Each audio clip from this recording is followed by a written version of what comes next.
Hey guys, what is up? My name's Austin. I figured I'd start making some YouTube content again.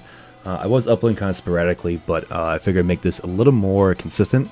On this particular day, I have max upper deadlifts here. I have kind of a funky set with the bands and the mats here. I am a conjugate base lifter. Some people love it, some people hate it. I recently got done doing a meet. I told 1901, so I find the conjugate works pretty well for me. My deadlift at the meet was 727 kilos. I think it was 0.5 or something like that. On this particular day, I wanted to overload with the bands, and that's really why we use bands here, to help build speed, but also to overload you at the top, and kind of pull more than you could regularly. This particular one right here is 495, the bands are about 220 at the top there. I'm also working to get my hips kind of lower. If you watch my max upper pulls from before, if you go to my Instagram, my hips are kind of high. I'm kind of rounding my upper back, and I'm rounding a lot. And I had some hip issues, and that's why I was doing that before. But I'm working on kind of get my hips lower. So I'm using these mats almost like training wheels, to kind of get my hips low before I go all the way down to the floor here.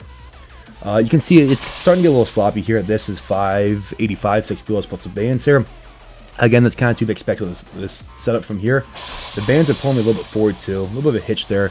So definitely not the most clean lifting here, but you know, it's just training. Almost passed out there, but that's okay here. Brought the straps into play here. And keep in mind here, this is training, right? Obviously, a lot of these lockouts will not count competition. Actually, probably none of them would, because I'm dropping the bar every single time here. But this is just my way to kind of get ready and help prepare myself for the next competition. This one is 640, I believe, plus the 220 band here.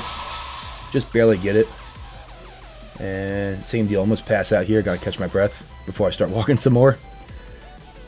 You see one of my training partners right there. This is my final one of the day, 700. Oh, I'm sorry, 680 right here, not quite 700. 7 wheels. This one was actually an old, I used to be an equip lifter, an old equip PR that I had, that I would have had, but my strap tore, so it was always kind of vengeful, this number. So when I come back and hit it, and you can see I'm trying to channel my inner Christophin there, because Christophin is just an amazing athlete. And no dice, not quite. It definitely felt more far off when I lifted it than when I saw the footage, and I felt the bands that they were pulling me forward a little bit there. So it is what it is. Now we have this funky apparatus here. This is called a power pull. It looks goofy. Well, maybe some of you guys like the way it looks there, but it definitely kind of pulls you forward. You can see all that leverage on the end there, and it makes you stay upright. Alright, so that brings us to the end here. If you guys enjoyed, be sure to like, comment, and subscribe, and follow me on Instagram, and I will see you guys next time.